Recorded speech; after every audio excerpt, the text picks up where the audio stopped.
So what happens next? It's up to the state to arrange temporary care and placement. Meaning? Emergency foster care. At least until we know more about her and her parents or guardians. Right. I'm going to head into work now and get things moving. Do you want me to drop you home on my way?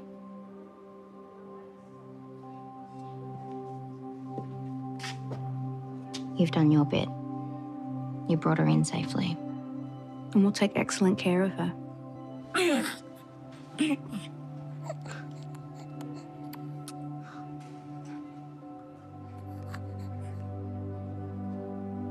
think I'm going to stay for a bit. Okay.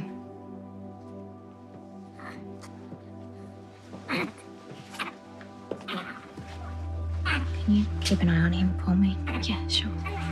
Thanks.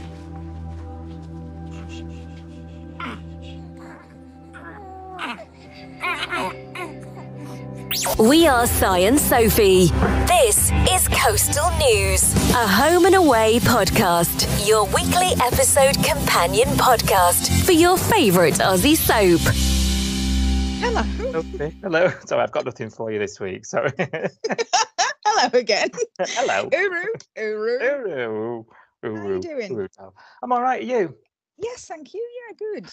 Oh, fabulous. Fabulous. How are you doing? Episode 202 we're at now. Oh, So yeah. celebrations of last weekend have simmered somewhat. Yeah. Lots of people congratulating us. Isn't I there? know. That was Right. sweet. You had a good week? Yeah, yes. It's been very quick. How about you? Rapido, wasn't it? Yeah. It's like I only talked to you like less than 48 hours ago. 2 days ago? Yeah, it is less than 48 hours ago. But Through that's the magic of the podcasting. yeah. Oh dear. So we've caught up. We've been watching Home and Away, and I must say, Sophie, I was right. I think we've set a lot of stuff up, and things are getting juicy. What about you? Did you like this week? This week was interesting. Obviously, the start of some of the storylines, the baby, etc. I don't know whether I'm going to like the storyline. I'm not liking it so far. How Yeah. not liking? I'm gasping. I just don't really give a shit. If it was a puppy, I'd probably be into it. I'm just like, I don't care.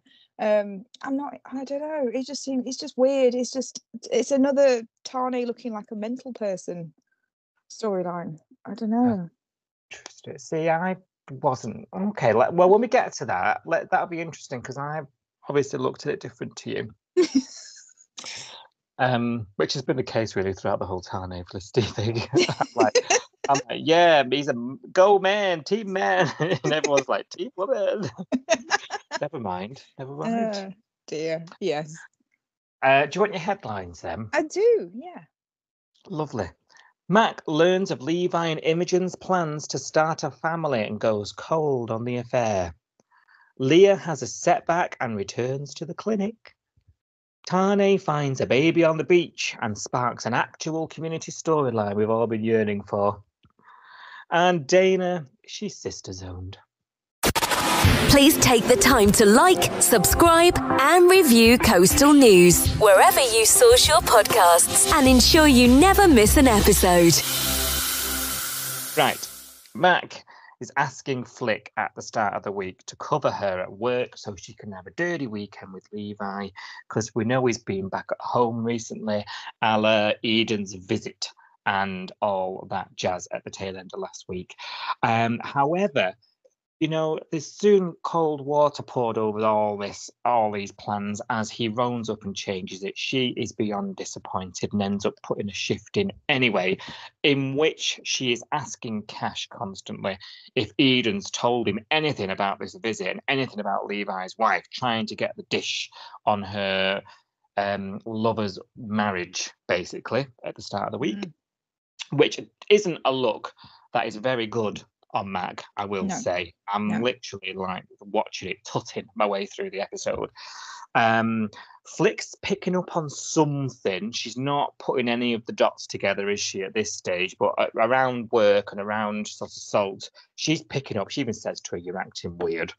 And Mac ends up overhearing, it wouldn't take long, overhearing a conversation of Eden, explaining how great Imogen is.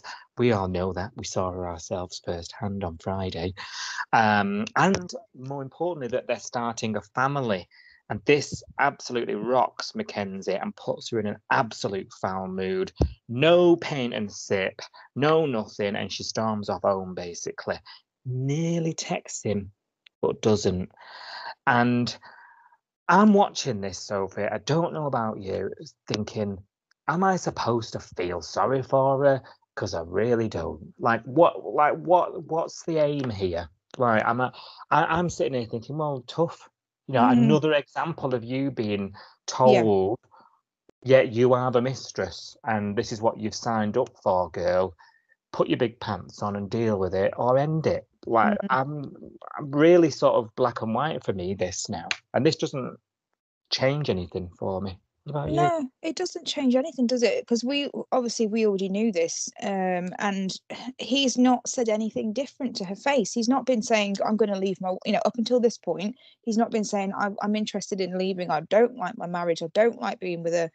I've met you and I feel differently now. He said to her, "I'm in a happy marriage. She's lovely. Don't text me when I'm with my wife." He's been really clear that she's an affair and nothing else. And like when she tried to pin him down and say, "Oh, how do you feel about me? And have you slept with your wife since you were away?" And he's like, "Well, do you really want to answer to that question? Because I don't want to lie to you, but I also don't want to hurt you." Like he hasn't actually promised her anything or lied about his relationship with Imogen. He's not done that. Some people, when you watch these kind of storylines in soaps, or in real life when you talk to friends that have been caught up in this sort of stuff, the guy lies and he goes, "Oh, my wife just doesn't understand me, and we haven't had sex for months," or whatever it is, and it might not be true. He's not even done that. He's not even lied. He said that, we're still having sex. She's my wife. I'm in a happy marriage. There's nothing wrong with my marriage. So nothing's changed. I don't get why it's still news to her. He could have already had kids. They never had that conversation, or at least that we know of. They never had that conversation. She never said to him, "And have you got kids with her? Or are you planning to have kids with her?" No, but we know what his favourite colour is, don't forget. And his favourite film. I know. It's the next logical thing, isn't it, to ask? Yeah. So you, I don't feel sorry for her. I'm just like, open your bloody eyes. This is an affair. I know. She is a Delulu, as you put it, beyond words. Like, I've never known anyone so silly. And she cannot be confused, as you put it. He has been very, very clear. As wrong and as whatever we want to call him, as wrong as he is, he's having his cake and eating it. He's a piece of work, yada, yada, yada. Whatever he's doing to Imogen, to one side, that's obviously, we've got opinions on that. But he's been clear about his intentions, and there's no way she could be confused about that. Do you know what I mean? Yes. Yeah. She does catch him later up in the week. He hunts her down. And she's asking him outright at this point, "Are kids on the table for you?" So we have to assume she doesn't know there isn't any present kids at this stage. And because she's like, "Because if they are, I'm out. That changes everything for me." And you're like, hello? Of course. Give yourself a shake, woman. But then he does this smarmy thing. "Oh, I'm going to be honest. We said this, didn't we? It won't be long until he starts saying all this stuff." Because he feels like she's slipping away, he then starts promising to come clean and tell his wife and leave her. Max then freaking out. And you're like, what do you want, girl? Seriously. Make your mind up. Oh, seriously, Sophie. She wants him to be single and available, but without having to go through the hard bit of actually him leaving someone and her being a homewrecker. And she's trying to have her cake and eat it, and she can't face the reality, can she? So I just don't see where we go from here. I think the best thing they need to do is just walk away, to be honest. But I don't know. What do you think is going to happen?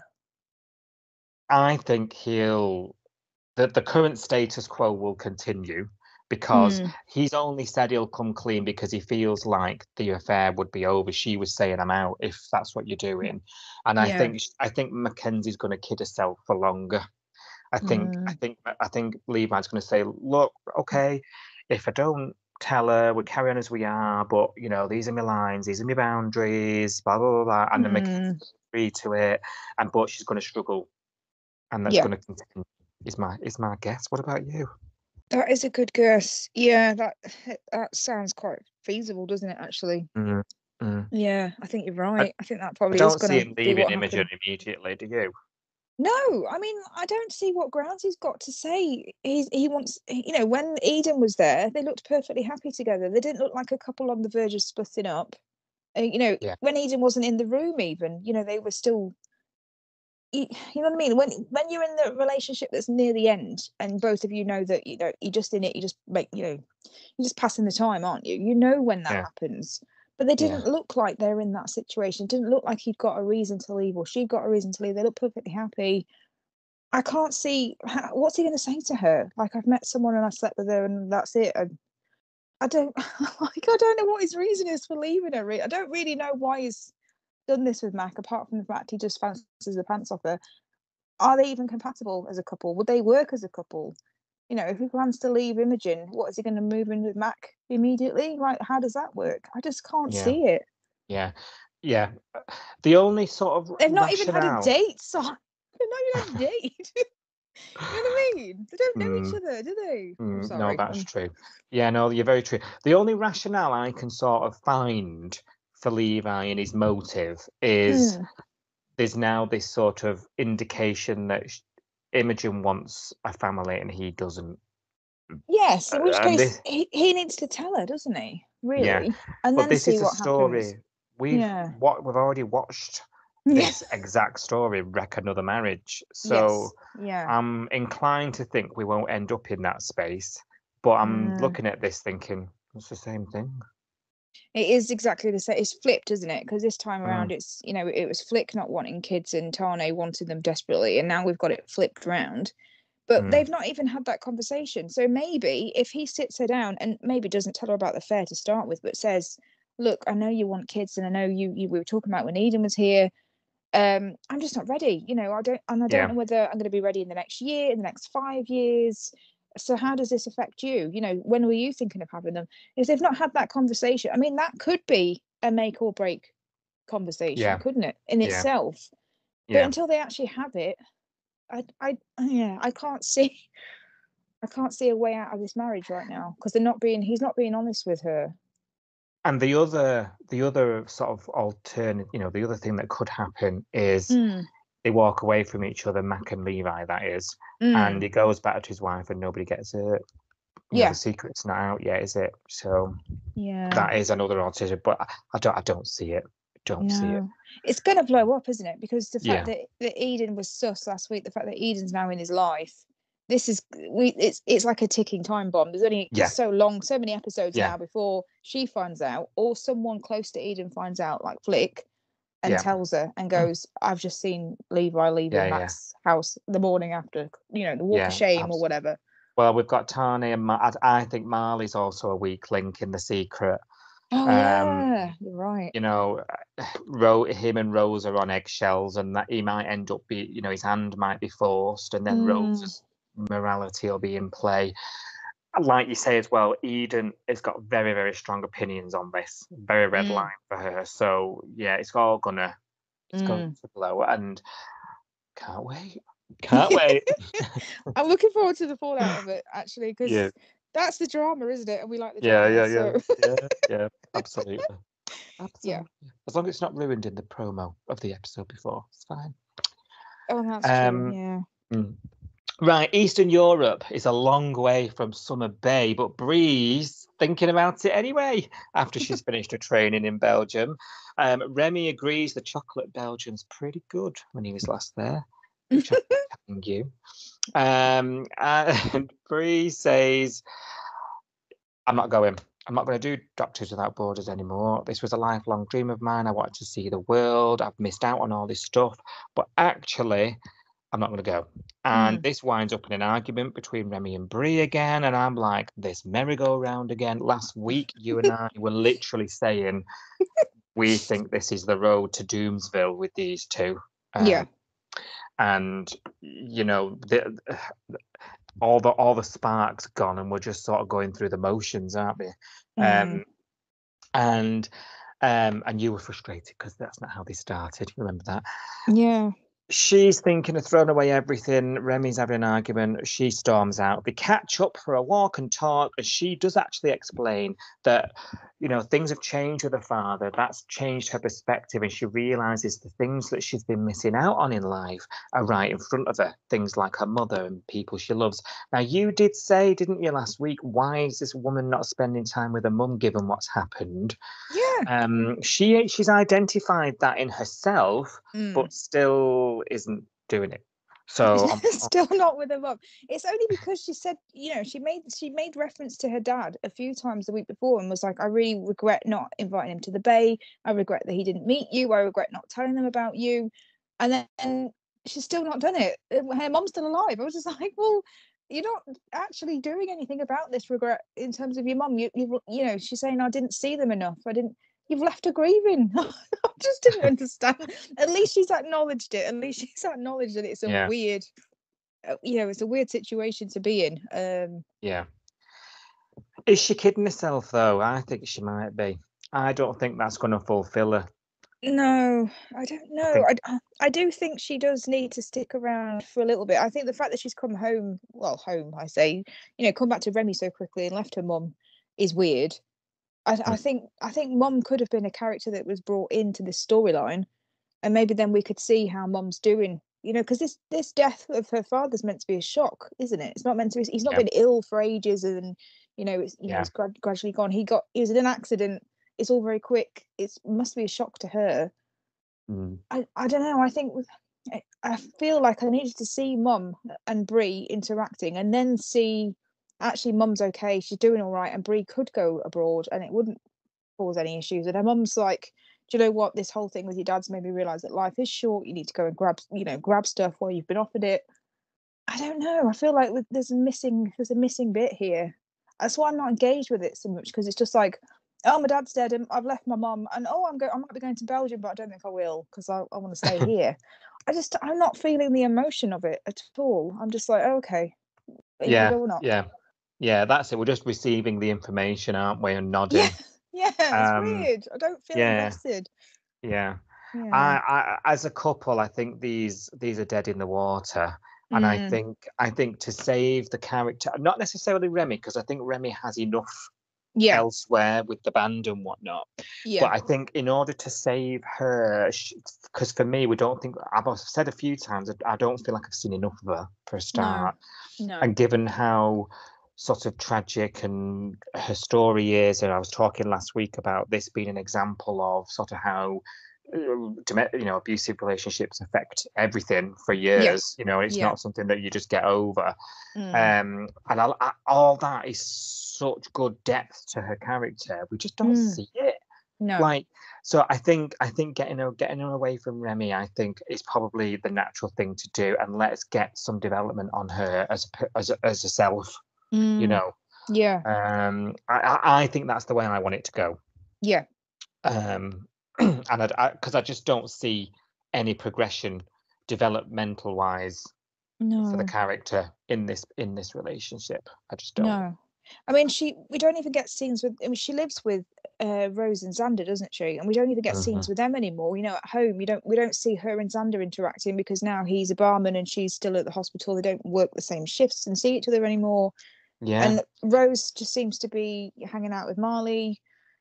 And when you think, because obviously Xander comes from a medical profession, like they'd have loads in common. They'd have loads to talk about. Yeah. They'd be, they live together, housemates. They'd be really good friends. So yeah, you're right. We miss out on this whole part of her life. We just don't see enough of it, and I just don't know why she's so underused. Maybe she just seems to turn up at Remy's house with pizza and coffee and then go to work. Yeah, yeah. We've had characters like that in the past, haven't we? Where it's been a bit like that. So I Yeah. don't know. Yeah. Maybe she's waiting a turn for a big story. I don't know. Yeah. I don't know. Justin, he's on cloud 9 this week. He's skipping around the bay. The wedding's back on. Can't wait to be husband and wife. Leah and Justin, they're telling each other. Justin is even downloading the research they did last time on the laptop, or attempting to, mashing escape button or whatever. And he's wanting to set a day. He's like, yeah, let's do it. What's the colour scheme you picked on? And Leah's like, whoa, whoa, whoa, Sonny Jim, slow down. Let's enjoy this moment first, before we start telling everyone. I'm thinking, A up, because I keep saying I'm looking for signs that Leah doesn't want this wedding, and Yeah. then like a bit of a red flag at that point. And I'm like, Mm. does she want it? Is she going through it? I don't know how Justin isn't. Well, I suppose he is a bit, but like in his shoes, I'd be like second guessing absolutely everything, analyzing everything, any response from Leah. I don't know how he's like not insane, Mm. driving himself insane with it all. I really don't. Um, Yeah. So they sort of amicably agree that they're going to, stay in this sort of excited moment for a while, but then go straight to the diner and tell Irene. Okay. I know. Oh, it's all over the place, this, isn't it? I mean, he's running around. Erratic. I know he's running around the bay booking bands. I know. Oh, let's get married in exactly 2 weeks, and I don't know. It's just mad. Can we tell everybody? No, let's just have a little bubble to ourselves. Oh, can we tell Irene? Okay, go on, tell Irene. Can you go and book a band? Yeah, let's go and book a band. I don't know how to. Again, it's one of them things where there's the build up to this hasn't caught me, because I'm just Yeah. like, oh, here we go. I'm waiting for it to fall apart. I'm just waiting for it. I'm not caught up in it because I'm not thinking, oh yeah, they're getting married. They're definitely this. Even though we know, through the spoilers, we know what happens with this storyline. But right now, I'm not getting swept up in it because I'm just like, well, this is all just the prelude to it just not going ahead again and it all being called off and him having to go around with his tail between his legs and go, Irene, it's not happening. Theo, Kirby, Remy, it's not happening. And then in 2 weeks' time, oh, it's back on again. You know what I mean? It's just, I can't get on the merry-go-round yet because I'm just like, oh, just let this happen. I'll just deal with it in a couple of weeks' time when it's. Yeah. I'm not invested. Are you? Is it just me? Am I just cynical? No, same. And especially when he gets back and overhears her on the phone, I'm just like, oh, good God. Yeah. I was actually going to say, stop the merry-go-round, Sophie wants to get off. I feel sick. Stop it. Oh God, it's awkward as well, isn't it? Because it is. It's cringy. I'm watching it thinking Justin wants this way more than she does. Yeah. Is how it's coming across. I'm sure it isn't that way, but that's how it's coming across. And long story short, it turns out Leah's having a wobble, and it's been referred to the manager of the clinic, who has said, "You need to come in, gal." Like, whoa, steady your horses. Like, I'm concerned. Slow down. I don't understand what the big rush is. Like, they can put the engagement back on the table if that's what they wanted. Put the engagement back on the table and say, yes, we're engaged. And then just live in that moment for a minute. You don't have to get engaged and start planning the wedding the next day. Yeah. You don't have to do it that fast. You can just enjoy being engaged for a bit and then having a conversation every now and again and go, oh, have you had any thoughts about the wedding? Have you thought about what you'd like to do? How about we book in and have a look round somewhere in a couple of weeks and look at venues? You don't have to go tomorrow and book it. And you know what I mean? You could just, especially given the fact that, last time this happened, she went off the rails. If I was Justin, I'd be slowing this way down. I wouldn't be rushing around. Would. Yeah. I would. But he's been driving this pace from the get-go. He has, but that's literally what drove her insane and drove her off to the clinic in the first place. I don't know why he's doing it again. I know. I know he's not the sharpest tool and all that, but seriously, yeah. I know. And she's all worried that she's going to ruin the progress. So he says, you go on, you go to the clinic, love. You go and have a week in there, work on yourself, come back and get married to me. I'm thinking, what? I know, like a week's going to make a difference. What are they going to do to her brain in a week to make her, the thought of marrying Justin is literally sending her to trauma clinic. If I don't know what we're going to do in a week. Oh God, it's so true but laughable. If I was there and my partner would be going, you go and have a nice jolly in there for a week. First thing on my mind, I'd be thinking, oh, I could watch all this over and away. Yeah. No Yeah. interruptions. No comments. How many pods could I get done? Oh dear. Foot up, read a book. Yeah. Sounds nice, doesn't it? A week off from your life sounds great. I need that, to be honest. Yeah. Don't we all? Yeah. They're taking bookings at the trauma clinic. Can you self-refer? Yeah. Sounds Well, nice. Leah did. Just speak to the manager. Seems to get stuff done. Yeah. I'll be a Karen about it. I want to speak to the manager. Get the manager. I'm going mad. Right, Dana, she continues to lean on Irene this week about her mystery crush, and Irene says, keep the friendship or have a relationship, Dal. You're driving me mad. But what you can't do is ghost him. Oh, she's down with the lingo. I know. I thought that. Bless her. She's so good with the advice. I love Irene. I know, and she knows what ghosting is. I mean, I know. I wonder if she knows what no riz means. I need to test her. Ask her, send her a message. I will.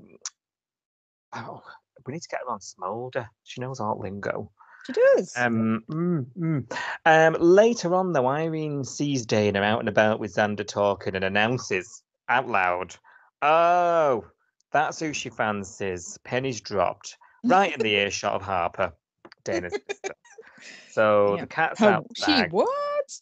The cat's out the bag. Harper goes to Salt to speak to Xander pretty much instantly to get the lowdown. Basically, she's testing Xander at this stage. She's like, "Oh yeah, Dave's got guys falling all over her," and Xander does the same thing again. "Oh yeah, she's a cat. She's lovely. She's beautiful. I'd bang her."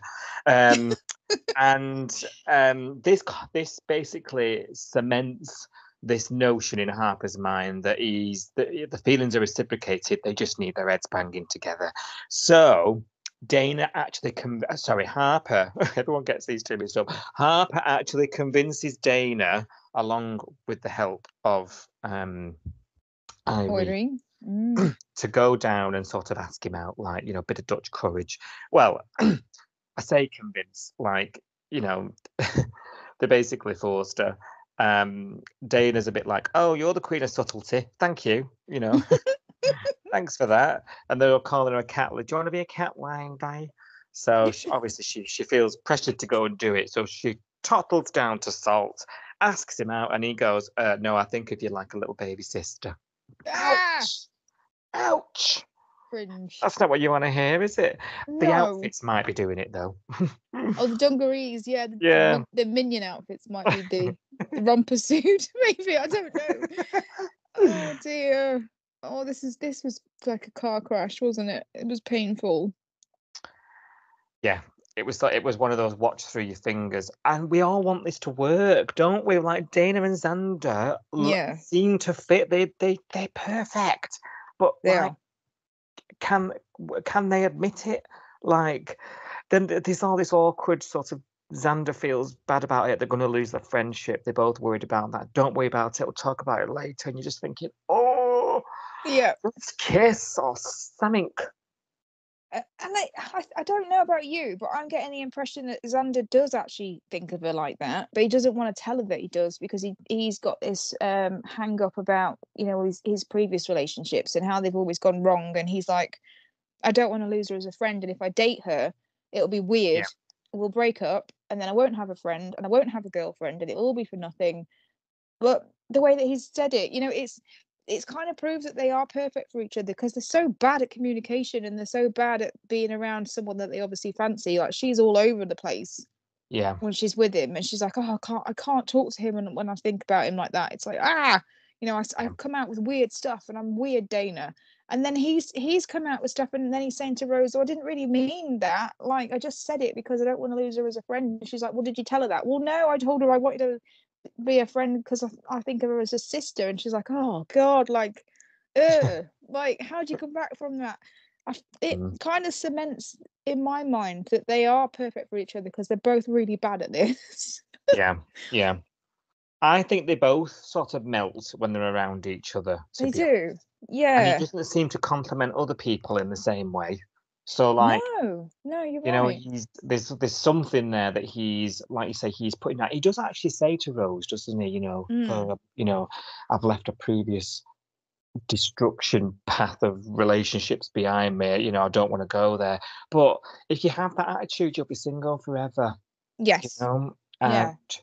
there's nothing wrong with being single forever if that's what you want. But I don't think this is what either of them want. I think they've got potential to be the next big super couple. Do you think, or are we a bit premature with that prediction? I don't know. I mean, we haven't really seen them. The spark isn't there. It's just all nerves at the moment, isn't it? It's all just like, oh, I like you, but I can't tell you. Oh, it's not like I've seen you and I can't think of anything but kissing you. It's not that, is it? At the moment, it's just, oh, I like you. Oh, so I don't know. I don't know whether the fire is there yet. I've not seen the fire. I've seen, yeah. Put a pin in it, and we'll keep an eye out. I think, because I think Dana is quite, because she's quite jokey and jovial. I think it's hard to get to that sort of layer with her. Yeah. But I quite like that because that adds a bit of complexity to her. Yeah. I think she's difficult to read, and I think that's where Xander might be coming from. I think he likes her, but I think he's also a bit blindsided because he hasn't seen the looks, he hasn't seen the giggles. He's a bit dumb to it. You know what I mean? So yeah. So we'll see. What else did he have? So Cash, he was struggling with the night shifts, agonising about it. He was with Flick, and he hands his notice in basically after Flick sort of says, "Well, just have a chat with the agency and get something else." So he ends up handing his notice in. So now we're back to jobless Cash, looking for jobs. And as he's on the old job search online. Alf knocks on the door, rat-a-tats on the door. Damn it, I didn't notice if he took his shoes off. Oh, no, it's not Mari anymore, is it? He's moved out. And Alf knocks on the door. Forget that. Scrap that. I don't know why I always look for the shoes. He's thanking him for helping him keep his donation a secret. Oh, wow. Alf's the secret donor. What a hell surprise. Brand new information. Listen, had to be Alf, didn't it, at this stage? We knew it was Alf. We said it weeks ago. It had to be somebody that we knew. It had to be someone that actually cared about keeping the surf club going. It had to be someone that knew about the 30k, exactly 30k. We knew it was Alf, didn't we? We did. Yeah. A bit of an understated reveal, I will say. Just banging off the door going, yeah, that fair income. Thanks for trying. Okay. We were just laughing off air before that. There was no car pulling up, and the mystery of Foot getting out of the door, or the or the shadow arriving. There was nothing. I knew as soon as he opened the door, because I was like, well, Alf never goes around there. So he's the donor. Before he even opened his mouth, I was like, here we go, donor Alf. Donor Alf, yeah. And it makes sense that he's got enough of that sort of cash lying about, let's face it. Donor, retiree. So it just adds up, doesn't it? And he ends up quickly admitting to John and Rue this in a sort of burst of rage of them both squabbling about who it is and what they did and not going to let it go and all this stuff. It was me. Yeah. And if I hear a flaming word about it, I know who to come looking for. I did actually enjoy these scenes. I did enjoy the scenes where he's like, basically, keep it under your hat, keep it under your flaming hat, and if I hear about it, Barbara, I'll know who it's come from. I enjoyed that scene, so I thought that's just classic Alf, just hilarious. It is. Alf did. Yeah. And I loved the scene when John had left and Rue was like, "Oh, you're a good man, Dad," and he was like, Yeah. "Oh, shucks." I thought that was really, really cute. It pulls my heartstrings. Anything with Mr. Yeah. Stewart pulls my heartstrings. So I did actually really like the end. I'm glad it's over. I'm glad we know. I'm glad it's not being dragged on for another week. But yeah, I'm shocked that Rue hasn't gone, that's my inheritance. she's probably thinking it, isn't she? And how much is left for me when you? I think she's all right with that big house. So and the caravan park and everything else. I think she'll be all right. All this work she's going to inherit, yeah. Mm, Cleaning that shower block. the bait shop and the black sand and yeah. Is the Black Sand about? Did they not sell that? Am I They dreaming? mention it occasionally, don't they? Oh, In did they? passing. Not for a while, but they have mentioned it on the show. I don't think he's given it away or sold it. I think it's still around somewhere. Oh. But they don't mention the bait shop or the black sand. They haven't mentioned for months actually. Oh, fabulous. Well, do you know what? We now know who the donor is. You can all stop writing in to the pod, and we can all pretend that we stop pretending that we care about it now.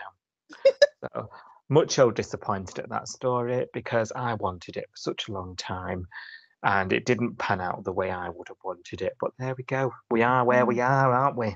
We are where we are, which is a saying I've said a lot discussing this story. It is what it is. We're all accepting it. Is this the last we've heard of it? I'm going to be devil's advocate now. Is it not Alf? Is Alf saying it's him to shut everybody up? Like, is there some big plot twist coming? Like, there is. I don't think so. I think this is it. I can't see where else we can go with it, to be honest. Until next year, because I assume that this is enough for a year, and then in a year's time, we're still going to need another 30k for the next year's budget. So, well, tell you what, get it in the diary now. We'll bring this up next year. Next April. Where's the money coming from this year, Alf? Another 30k. Yeah. Yeah. Right.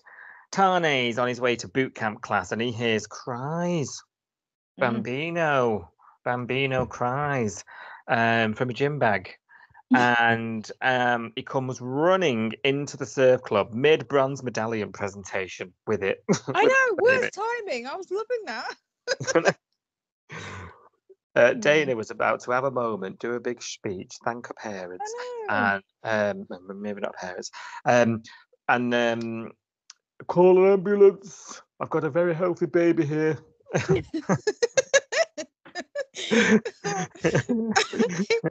I know. I was kind of hoping it would be 5 minutes later. It's like, you literally just ruined. I really wanted to see John and the bronze medallion bit. I was looking forward to that. Yeah, well, it was quite funny, wasn't it? Because John's all giving, let's all thank Alf. Alf's amazing. He's great for this club. He's so generous. And I was like, why are you naked? Pipe down, Palmer. Yeah, so it was quite funny. But yeah, it soon flipped, which is what Home and Away does best. They flip right from the comedy to the drama straight away. This baby looks good though. Dana's done a little bit of a visual on it, and it looks good. Looks like a baby. It looks like a baby.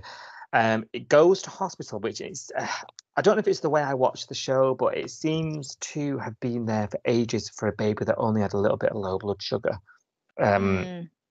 I guess what do you do with the baby that's got no parents? You can't. It's not like you can discharge her from the hospital and send her home. I think they're waiting to find out what to do with her, aren't they? Well, you were saying last week, like, well, we don't see enough of Harper, blah, blah, blah. She's a social worker, but never does any social work. What do you know? I jinxed it. I do apologise. What do you know? I'm a social worker. Of course I look after abandoned babies. Yeah, of course. I'm a social worker. Of course I can't find a foster parent within a 50-mile radius. Oh no! They're struggling to find emergency foster care, aren't they? So it feels like it rumbles on this, doesn't it? And it feels like the comment section in Facebook, everyone going, "Where? Bring back fostering. Where are the foster parents?"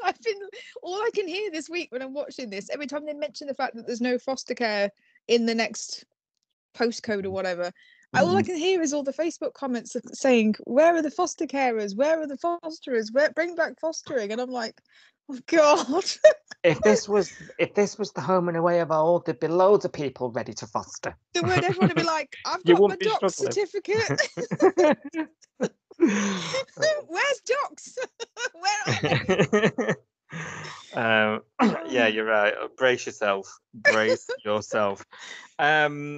Now, Tane, he's there at the hospital, won't leave her side, this baby. He does name her Maya later Maya, on. yeah. No, Mia was the other one, wasn't it? Maya. The whole town is looking for the mother. There's even been an email.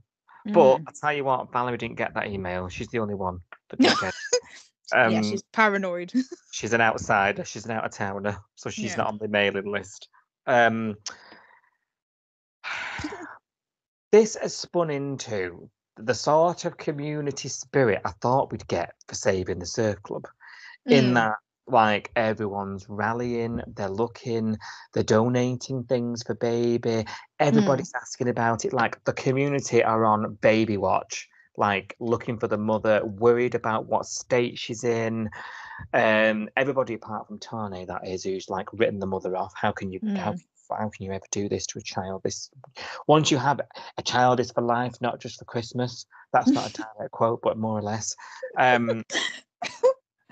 Yeah. The whole town has galvanized this for this baby, and do you know, I'm like, oh, I'm feeling a little more satisfied now after the letdown that was the Surf Club community story. What I'm trying to say. Now, Max up at the hospital, she's like, listen, Tane, this is bringing some stuff up for you. You know, that they're all looking at him and then looking at each other with like, oh God. Tane's not sleeping. He's closed the gym. Like, this is a baby he's just stumbled upon. Ooh, like, oh no. Like, what? I don't even know. There are no words, are there? No. Which for a podcast is bad.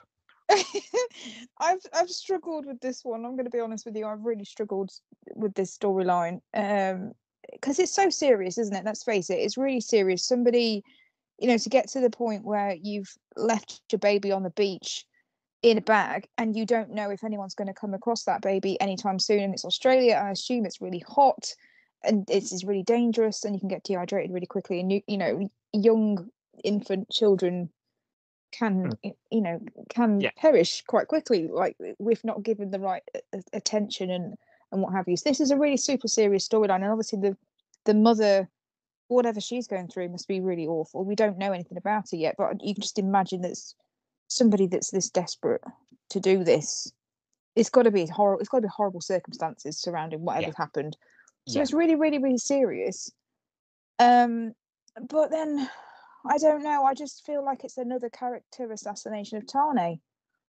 I'm not comfortable with it. I'm not comfortable with the fact that he just looks so baby obsessed and unempathetic. I think the fact that he hasn't even thought about the mother and what situation she's gone through is not like him. He's usually very good at like putting himself in other people's shoes and thinking about how they might feel. And he's not with this situation. It doesn't feel like him. I don't know. Do you understand what I mean? Does that make sense? Yeah. He's tunnel visioned. He's thinking baby and nothing else matters. And I'm sort of thinking, I'm wondering where this comes from.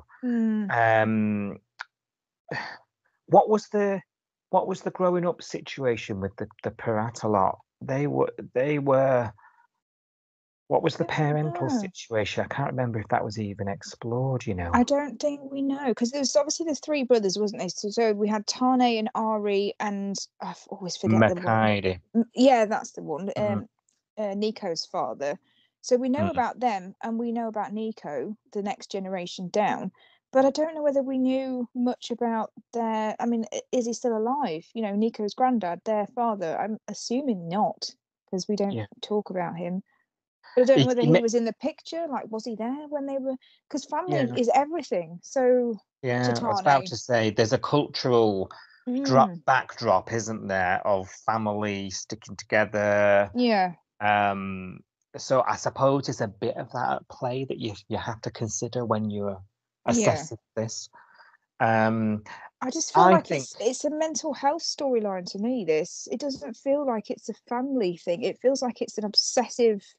Because if you flip this, if someone else had found the baby, if Mac had found the baby, and Mac's obsessed with the baby, and she won't leave the hospital, won't leave the baby, and that baby's all I've got. I'm the only thing it knows in the whole world. Everyone else has abandoned her.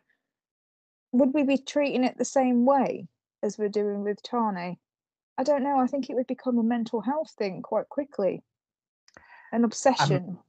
and that might be where we go, because actually Tane, he has and that's a very important story to tell, actually, especially with him being a fella, Yeah. right? And Tane hasn't dealt with this very well at all. No. He hit rock bottom. He's been not himself. He's been acting out, hasn't he? He's been contradicting himself as a result. When Yeah. with the whole sleeping with others, he's then done that messy thing where he went back to, Felicity. So yeah, maybe this is the next sort of extreme step in this breakdown, if you like, of whatever's going on with him, Yeah. and his world falling apart. His lack of empathy is concerning, because he doesn't. That is completely out of character. I agree with you wholeheartedly on that. The fact that he is dead set against this mother, like he's written her off completely. There's a scene, isn't there, where he bumps into Alf and Rue outside the surf club, and Alf mentions any news on the mother, and he's like, nope, don't know, don't care, and he just sort of walks off and then Alf sort of shrugs and is like, oh god. So I think we are going to go down that and explore that more in the coming episodes, I'd imagine. Yeah. Yeah. I think this has been quite delicately written.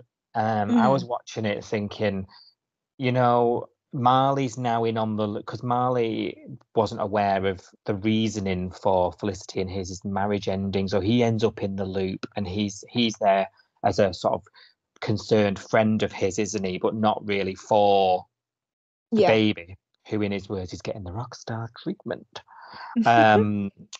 So I think I think this brings more people into Tane's story other than Harper. I think it's going to bring Marley in as a support. We're already seeing sort of Mac there helping. So I don't know. I'm quite liking that. That's bringing them into his support network a little Yeah. bit. I think I'm just not enjoying the way that Tane's coming across. He's not even acknowledging anybody. He's like holding the baby and staring at the baby in a sort of a way that makes me uncomfortable, because it feels really tunnel vision and obsessive. He's not really interacting with the people around him. They're like, he's not having a conversation with anybody else. I know he's wired because he's been awake for 2 days or whatever, but it just feels like his personality has just changed. And I'm finding it like, I feel like he should be in the trauma clinic with Leah at this point. I'm just finding it really uncomfortable. Yeah, it is. But and in the back of your mind, you're watching it thinking, "Oh no, this is the baby that he couldn't have, and this is going to all that sort of stuff that's going to go on." And you're thinking, "Oh no, he wanted a baby, and now this one's miraculously appeared." Yeah. You're just thinking this isn't healthy for him, really, No. at all. And those around him are already clocking it early doors, right? Yes. They're clocking it, but nobody knows what to do at this stage. I did appreciate, I will say, I really, really appreciated that this seemed to strike a chord with Rue. And there was a scene where Alf sort of checks with Rue. Like, this is bringing stuff up for you. Now, kudos, right? This episode, I had to check. It was written by Renee Broom, friend of the pod. So kudos. One for the oldies. Like, Rue acknowledges that she gave a baby up under different circumstances. But the fact that Alf was like, look, I was there, like, this must be bringing stuff up for you. That was a good moment, right? Scene of the week. I enjoyed Surely. that. I enjoyed all the Rue and Alf scenes this week, actually. The father-daughter stuff. I'm a sucker for that. So Yeah, I've enjoyed all of that this week. And like you say, the fact that that was mentioned, and it was the looks between them. It wasn't just the script as well. It was the looks between them when Tane was like, yeah, "Oh, I don't care about the mother," and then Alf's kind of like looking at Rue, and yeah, the little glances before even anything's been said. You already know. I knew he was thinking what we were thinking, and I was yeah, like, "Oh, they're going to actually acknowledge this. They're going to actually talk about it." And then when they did, it was like, "Oh, brilliant. Okay." So yeah, yeah. yeah, Yeah, I absolutely, and then instantly, as someone who's invested like nearly their entire life into this program, um, I'm like, yes, yeah. yes, yes, thank you. Like how thoughtful, for that to be included, Mm, because that is something that we would be screaming about yeah. should it not be. Do you know what I mean? And Um, should it not be Rue stepping forward for this baby now? Like, because we've had this mention of the fact that she's been there, she understands. I mean, she's her concern, but Tane's concern is for the baby, but her concern is for the mother, isn't it? She feels really empathetic towards her mother because she's well, been there. yeah, She's been a struggling first time mother and found it really hard, and you know what I mean? And different circumstances, but she did put her daughter up for adoption, didn't abandon her like this. This obviously is more extreme, but she kind of, I feel like we need Rue to have more of an active role in this yeah. story, especially because she needs one, doesn't she? Really? Well, yeah, and I do wonder if that's where we're going to go, to be honest. Mm, And this is what Home and Away is about. This is what people ask for. So, yes, let's embrace it, I'll say. Do you know what I mean? And because see where she see is. where we go. The fact that we've got this. Oh, there's a shortage of fosterers or whatever. We know in the Bay that people have been foster parents. We know that Irene has been. We know that Rue has been in the past, hasn't she? Because she John and fostered Maz, John and Maz, yeah. And they've fostered. if Tane isn't eligible because he's not a citizen, I don't really understand that because isn't he married to Flick? So doesn't he have He's not citizen? a, well, he's not a permanent resident, which surprised me because, He's got a like, business and a wife there. I don't. What yeah, do you have to do to be permanent in Australia? I don't know the rules. yeah, I don't know. Does he get extended year by year? I But don't like you know. say, he's now married. Is there paperwork he hasn't done? Like, Maybe because the marriage didn't last long enough. I don't know. uh, They're still technically married, though, aren't they? They're not divorced yet. I don't think. I mean, Australian immigration is famously Difficult. strict, isn't it? Yeah. Yeah. Yeah. Maybe we need to look that up because I there have must be a questions. reason. Yeah, I have questions too. The first thing in my mind was he's been here 5 years and he's got a business, a wife. Like, surely Mm. that would be enough to apply for residency. Yeah. Um, Someone tell us, somebody that knows more about this, yeah. tweet us or DM us on Instagram or something and tell us because this one I'm not sure about. Yeah, yeah, please, yeah, that'd be interesting if someone could. I mean, rightly so. If you're not a resident of the country, you can't be fostering the kids because you could abscond and disappear at any time, couldn't you? Do you know what I mean? Like, Yeah, so rightly absolutely. so. It But makes sense. It's just I can't see why in Tane's situation he's not a permanent resident. It doesn't. yeah, Yeah. yeah, same. That's Mm, the thing I thought. And what this obviously for the plot, this means that he can't have this baby, which is probably a good thing actually. yes. He can't emerge and he can't foster this baby, and keep while they work out where mama is Mm, and whether baby can be returned to mama or not. That's another whole other thing. mm, Um, so I wonder if you've got me thinking now, if Rue, this might be where Rue might help. mm. I'm Um, hoping there's something coming from it because it's the fact that they've mentioned Martha now, I feel like this needs to go somewhere. I'm also a bit worried about this name thing. Like when he gave her the name and then Rose, was it Rose or Harper? One of them said, "Can we make sure this name doesn't leave this room?"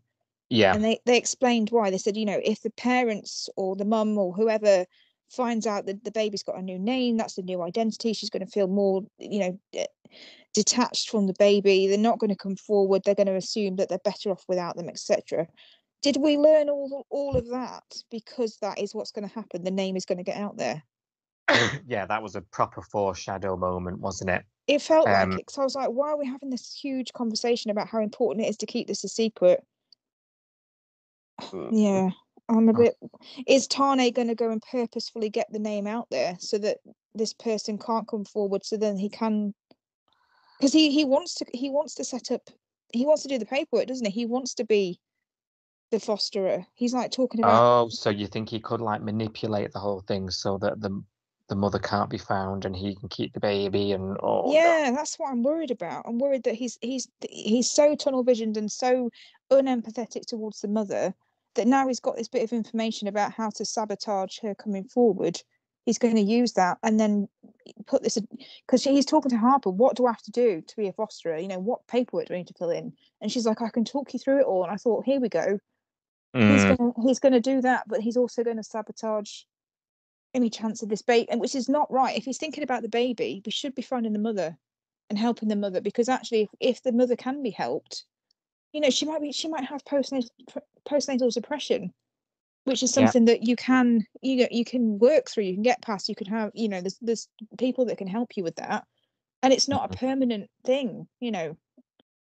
So she could have a relationship with her daughter. She could take, you know, this could be something that's in the long term resolved with the baby going home with their family. So you're making me nervous. I know. It's making me really uncomfortable. So I'm sorry. I'm just not. I'm not enjoying the story at all. The more you talk, I'm getting nervous. Because I feel like he's one step away from a baby snatcher at this time, and he feels like he's doing the right thing, and I don't think he is. I think he's just, yeah, he's thinking about the fact that he wants a baby. Yeah, and and not this the wider baby's just picture. turned up. Yeah, and not what's best for this particular baby, to be honest, because he has absolutely no idea about the situation, does he? No. Let's see where we go. Ultimately, the word fostering's back on Home and Away. Oh no. But you're right. I think there's a lot going on with Tane that needs to be explained and sort of sorted out, really. Yeah. Right. Okay. So we've got time really to talk about Kirby, who happens one night to see Valerie and Theo off the tits. And the next morning, she also happens upon them surfing whilst they're cooked, as she puts it. Has a go, gives him a lecture, and kicks him off this interview duty thing for the band. Kirby, is she deliberately following Theo around? We know she's on to Valerie and she doesn't like it, and there's a bit of, we called it a bit of jealousy week before last. Like, is it a bit of sort of ex with green-eyed monster? She happens to be there all the time when him and Valerie are having a bit of fun. Like, what's going on here? And later on, Kirby is talking to Rose about this whole baby thing, and Valerie sees them. She puts two and two together because, like I say, Valerie's the only one who didn't get the email. She's not on the mailing list, so Valerie's now panicking that Kirby is like dobbing them into the police for being on these pills. She almost did, to be fair. Well, yeah. She was like about to say, "Oh, my problems." Then she was like, "What problems?" Then she was like, "Oh, actually, I can't tell you because it involves illegal drugs. So I'll just keep my mouth shut."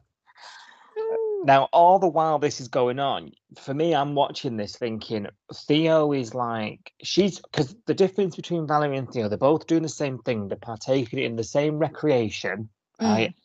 But Valerie's got control over it. Like, Valerie's up the next day, hairbrushed, on it. And the same can't be said for Theo. And Theo's like, when's my next hit? I can't cope without it. I perform, because this interview comes in, doesn't it? And he's great. Doesn't remember a thing he said. It's like when you listen to the pod back, you're like, oh God, did that happen? You know what I mean? Yeah. Theo's, it's a runaway train with Theo, and he's struggling. I think it's getting out of hand. But she's puppet master as well, but she's got control over it, and she's actually the one that said no. Like, we could get caught. We need to dial this back a bit. And the fallout from this interview thing as well, ends up panicking everybody. And yeah, I don't know here. This Theo's going somewhere dark, I am fearing. And like, Leah's now checked herself back into the clinic. Why is this girl hanging around like a bad smell? And why are people letting it happen? Yeah. Now's the opportunity for people to sort of expose her. People being Kirby and Justin. Yeah. I don't know. Justin doesn't seem to. His initial kind of anticipation and concern about Valerie and what's your story, that whole kickoff. He doesn't seem to be that concerned anymore. Now that he's got Leah back in his bed, he just doesn't seem to care, does he? But maybe with this week, or next week, I should say, with Leah not being around, maybe that will come back. Maybe his attention, because his attention this week has been following Leah around like a puppy, watching her while she's at work pouring coffee. Yeah. And maybe this week, while she's not there, he'll start to look at Theo a bit closer and look at Valerie a bit closer, because they're taking risks as well, aren't they? Like, they're literally like sat on each other's laps, in the house and stuff. And Justin could walk in at any time, or anyone could walk in, not just Justin, but somebody else that's come round to visit could walk in and catch them. So I'm hoping that he's going to notice this week. Fingers crossed, because there was a near miss, wasn't there? There was a near miss over a kiss and coffee. Yes. Yeah. I think when Justin starts to suspect, I think we might see some conversations again between Justin and Kirby. Some much needed conversations and swapping stories. Kirby knows about the drugs. Like, I'm shocked really that she's kept it to herself so long, to be honest. But I'm kind of glad that she has, because I don't feel like, especially because she's his ex, I don't feel like it's her place to go and tell Justin specifically about the drugs. I don't think I'd be very impressed with her if she went up to Justin and said, by the way, Valerie's giving Dio drugs. Oh, yeah. I wouldn't be impressed, but I think it's something she would do. I think it's something that she's very tempted to do. I'm just hoping that's not how it comes out, because I don't know. But she could say, mind you, she's already tried, hasn't she? She did actually try and say to Justin, do you think Valerie and Theo were hanging about is a good idea? And Justin told her to get lost. That was last week. He was. He was like, I thought that at first, but now it's fine. She's good for Leah. She's staying. I'm like, okay. Yeah. So maybe she doesn't Leah's want to. not there. Because the problem is that Kirby does just look jealous. If it was Eden or Remy, if Eden and Remy found out, and then they went to Justin and said, "Oi, mate, we've got a problem in the band here because Theo's hanging around with this girl, and she, he's getting, Yeah, but then you'll have Justin going, Kirby, why did you not tell me? That's true. Oh God. Never ending revolving door. She of can't drama. win. She can't win either way, because if she says anything, she's the jealous ex. If she doesn't say anything, she didn't. Why didn't you tell me? She can't win in this situation, really, can she? And do you remember when Kirby and Theo were at each other's throats during the band when their relationship was breaking down? We've now again where they're screaming at each other about these interviews and I'm going to do this. And you're just like, oh, God. She's in an impossible situation and he's put her in it. I think she genuinely she's concerned about him. They're friends and they patch things up. But also, there must be they've got to be in that sort of scenario, there must be a part of you that's thinking, he's going to ruin my career. And I've just given up a solo record deal for this.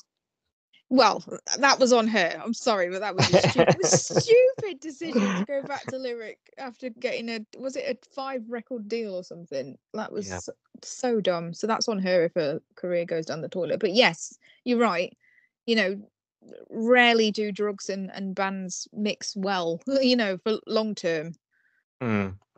There's always, a chance of him going off the rails, band breaking up. I don't know. Bad press. As a result. Yeah. I mean, it might make for some great songwriting.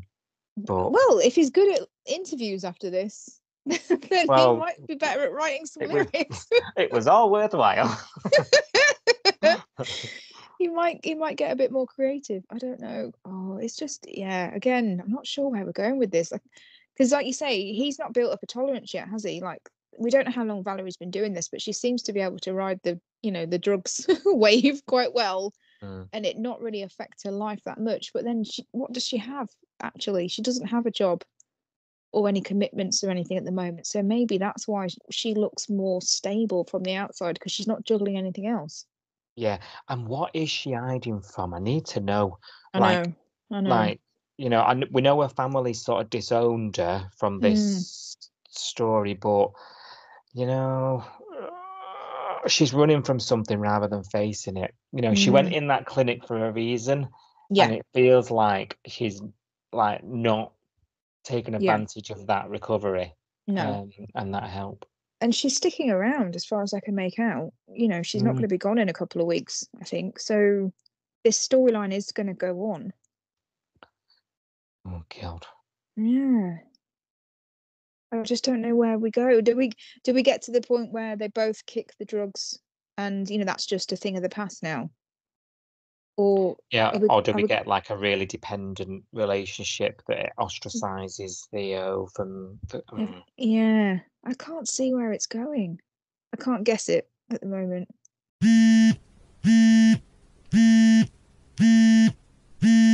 We would do Your Say on the Bay now, wouldn't we? Where I dig through social media, look at people's reactions and comments on Facebook and Instagram and Twitter, and see what people are thinking about what just happened on Home and Away, get everyone's thoughts.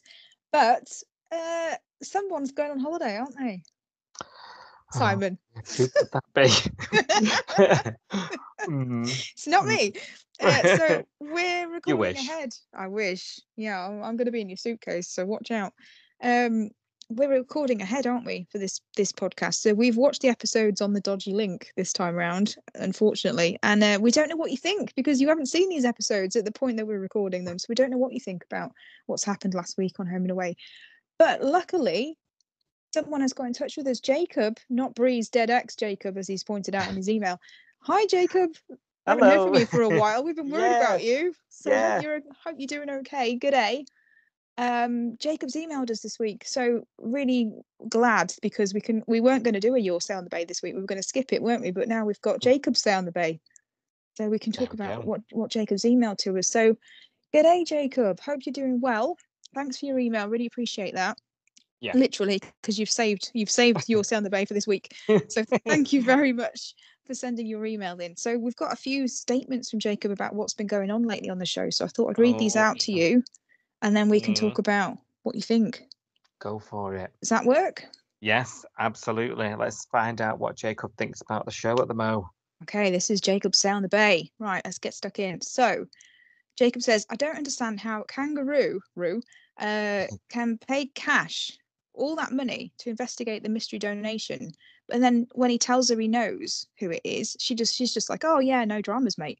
He doesn't understand. I mean, we said this last week, didn't we? We don't understand why she dropped it, and it wasn't until John went, why have you dropped it, that she went, oh yeah, I don't know actually. Yeah, and of course that puts John's spidey senses up, because that's not like, it's stupid.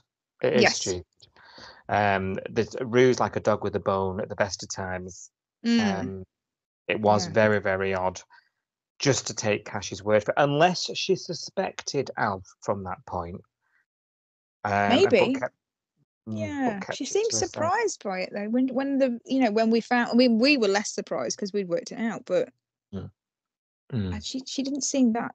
She seemed surprised. She didn't seem, oh, okay, it was you. That does make sense now. I don't know. I got the impression it was news to her. And also, he raises the question about her paying Cash out of her own pocket. So, you'd be looking at your dad saying, you've cost me a fucking fortune when you could have just told me. That's true, actually. And do you know what? Jacob mentions this because obviously Jacob's emailed us before we saw that Alf was the donor. This came in before we saw that play out on screen. But Jacob said, I'm assuming it wasn't cheap letting Cash play Inspector Clouseau. Even Gerald and John know Cash should be telling them the outcome of the investigation. So you're right, it's not cheap. And she hasn't taken it out of Surf Club funds. She took it out of her own money. Yeah. She wants to be invoicing old Alf there. Yes, me. Yeah, well, have you got an extra 3k hanging around, Mr. Stewart, to pay me back the money that I lost? Yeah, and Cash got some money for doing for not Very really little. finishing Yeah. the job. He got a phone. He didn't do any investigation. He got a phone call from the donor and went, "It's me," and he got paid for that. I He know. got paid for that, and then he didn't even have to tell Rue who it was. So he still got paid. It's ridiculous, really, when you think about it. It is a bit, yeah. When you break it down, He didn't actually find out himself, and he didn't actually tell Rue who it was. that's the best kind of job you want, though, isn't it? Minimum effort, maximum reward. It's kind of hilarious. I've only just really realised how funny that is. But yeah, fair play, Cash. Fair play. You know, yeah. Oh dear. At least he's trying to work. You know, like some of the unlike some of the other She's people off. on She's the off. show. Eden. Anyway, so Jacob goes on to say, oh, he's talking about Valerie now. So Valerie is a bad influence on Theo, isn't she? What do you think her story is? Surely Justin and Leah can see how close they've become. Well, we were just talking about this on the main episode, haven't we? They have got away with it so far, the scrutiny. But I do think that we need to keep an eye out next week because now Justin's at a loose end. Yeah, I'm hoping that with Liam out the way, Justin might open his eyes a bit to what's going on underneath his nose. We've had that near miss we talked about. She is a very bad influence, but I still question why Theo. Was it opportunist? You know, he was just in the house. You know, the nearest thing she could ride.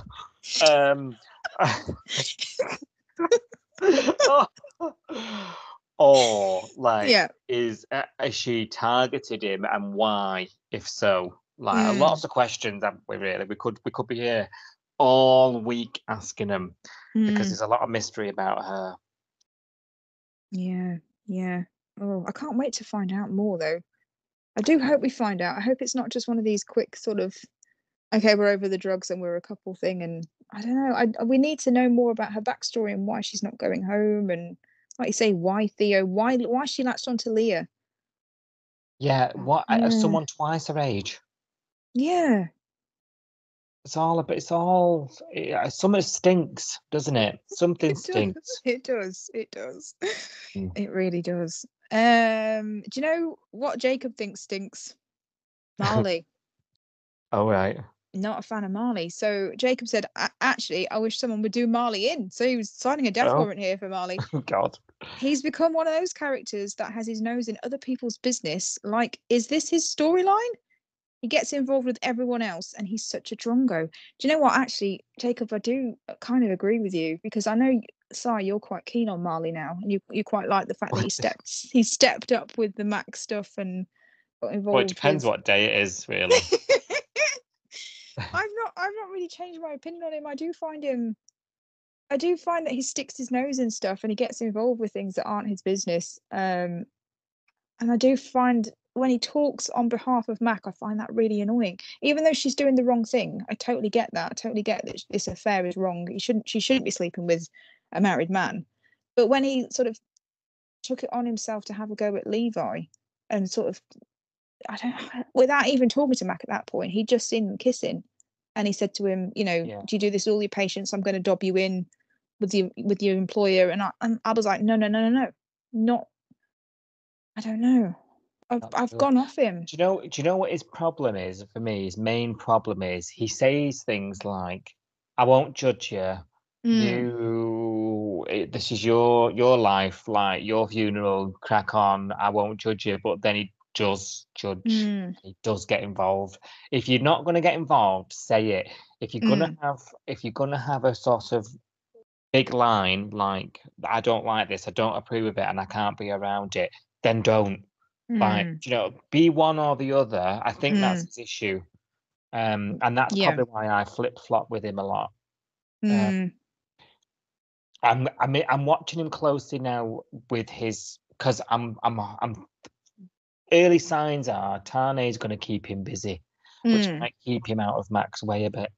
Yeah, that's true. On Tane. But yeah, this is his story. Like, it does seem to be a very supportive role, doesn't it? And maybe that's, his own stuff, really, his own, like, his relationship with Rose is like, nothing. Well, um, it's been interesting this week, actually, his relationship with Rose, because again, he was a walking red flag for me recently. You know, when he was having those fights with Rose because she was like, "Oh, you've got time for Mac, but you haven't got time for your girlfriend," and then he was doing that stuff in front of her, like, "Oh, I will help you, Mac. I will drive you home. That's okay with you, isn't it, Rose?" And I was just like, "Oh, mm, I can't stand mm. this guy. He's just, yeah." That was like, for me, that was just a red flag. But then this week, they've been very lovey-dovey, haven't they? And like she's been like, "Oh, because I love you and I want to spend time with you," and he's like, "I love you too," and like, oh, they've been a bit more coupley. But then I'm still not enjoying it because in the back of my mind, I'm like, yeah, but I've seen you act badly towards Rose and treat her like a piece of garbage and not support her when she got this job. I'm just not sure about them. No, well, we haven't been from the beginning, have we? No. But maybe that's why he's off elsewhere, Mm. sticking his nose in other people's business because his own is a mess. Mm. It just winds me up that he's so supportive of Mac, even though she's doing the wrong thing. And yet when Rose is just having a bad day at work, he's absolutely vile to her. Very, very good point. It's Very just, good point. what's going on? Why can you be so sympathetic and nice? And he cooks dinner for Mac when she's pining over a married man. And yet when his own girlfriend is saying, "I'm having a really tough time, I've got this new job, I've been promoted, it's stressful and I'm struggling a bit because I'm trying to find my feet," and he's just like, "Well, you'll work it out." And I thought, ugh, just, Yeah, yeah, I don't like it. yeah. But then this week he's been all over her like a rash. And like he brought her breakfast because he brought Rose breakfast this week, didn't he? When Xander was going through this Dana thing. And Oh, he, yeah, and it's obviously a rare thing because she's like, oh, go get used to this. yeah. And yet he's cooking dinner for Mac at home. I'm just finding his treatment of Mac versus his treatment of his own girlfriend. The two things are so starkly different that he makes me feel a bit ugh. We're in So a I bit do, of a club with I, him. Yeah. I agree with Jacob. I think he's a drongo, and I think he needs his own storyline because he is just poking his nose into other people's. But I don't know. One to watch, I think, isn't he? Wonder Well, how we're we'll not feel about him we're next gonna week. we're gonna I know this is what I mean. You see my problem. Yeah, This yeah. is, he's great. This is why every time I come on here, I have an opposing view about him. Do you think it's a problem with the way he's being written? So whoever's picking up the script that week, one week we're getting bad Marley, one week we're getting good Marley, because actually we're not sure who he is, and he could be either at the moment. It could be, it could be, or it could be deliberate. It could be deliberate. He's a bit of a people pleaser, but it could be that he's not. He's spending all this time outwards helping others. He's not facing the fact that he's not really into Rose. Yeah, yeah. And that's why he acts the way he does with her. You know what I mean? Like does he resent the fact that he's got to do cuddly things with it? We don't know, do we? But it could be a deliberate thing bubbling away here. Yeah, it could be, couldn't it? Yeah. He's he presents himself completely different depending on who it is. So Yeah. what's the Yeah. reasons for that? And he lets his own bad mood affect his whole day as well. Like when he's in a bad mood, everybody gets caught up in Marley's bad mood. Well, yeah, but there's a couple of selfish characters like that about Mac for one. Mac's terrible at that. No paint and sip, thank you. Oh no, poor Mm, Xander. I did actually feel for him. He's ordering paint, bless him. Oh no, she just. Do you think she really didn't like the idea, or do you think she just wanted to take it out on someone else because she's mad? Yeah, she's acting out. Yeah. Because I thought it sounded lame as well. Like she called it lame, and I thought it sounded lame. But then I was like, but is she saying? You're not obviously down with the youth. I know, I'm really not. The youth love it. It just sounded lame to me. I was like, I wouldn't want to do that when I was early 20s, and I don't want to do it now when I'm 40. It sounds boring.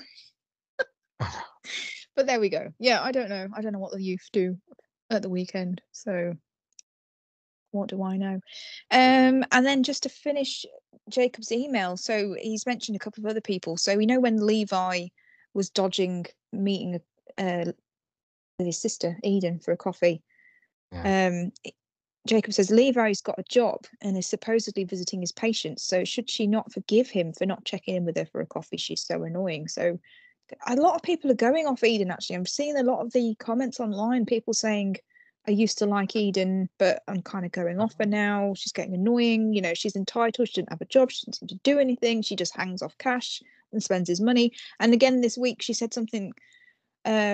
Cash came back from his night shift, didn't he? And brought her food or something. And she went, oh, you're my favorite person right now because I love it when you bring me food and coffee. Yeah. And it was like, oh, yeah, because this is all you are. You're just his girlfriend again. You've got there's nothing for Eden to do right now. She's not in the band. She's not doing these interviews with Kirby and Theo. She's just literally hanging off Cash's every word and spending his money. And I think everyone's getting a bit fed up with her. It's not just you, Jacob. Yes, you're not on your own. I don't know. I'm not there yet myself, but I can understand how others have got there. You know, based on what's going down. It's interesting, Eden, because I think Eden is going to be the catalyst that blows the affair open. I mean, that's what it looks like for now. We don't know, do we, how it's going to happen? Yeah. But early signs are Eden could be the sort of crux in this whole secret. And that, for me, is an interesting place to be. So I'm interested in what happens, what Eden's actions are. What was his comment? So he was saying that he was talking about how she's annoying in relation to Levi, you know, because she was moaning, saying her brother's not. He's come to town, but he's not even come to see her for a coffee. Buy her a coffee. She wants someone to buy her a coffee, and then she's their best friend.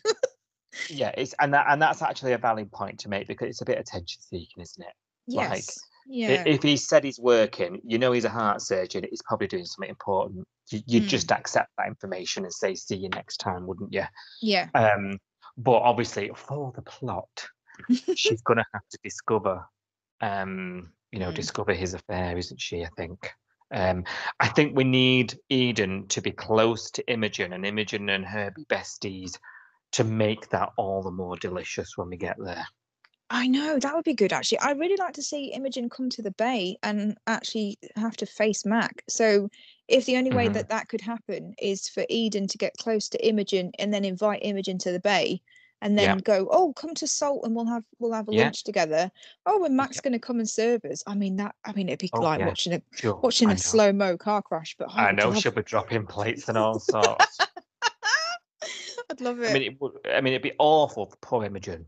You know. Oh no, it's horrible for her, but for us as the viewers, you know, that's quite dramatic and exciting to watch. And then, for Levi not to be there, for it to just be Eden and Imogen and Mac serving them, that would be hilarious.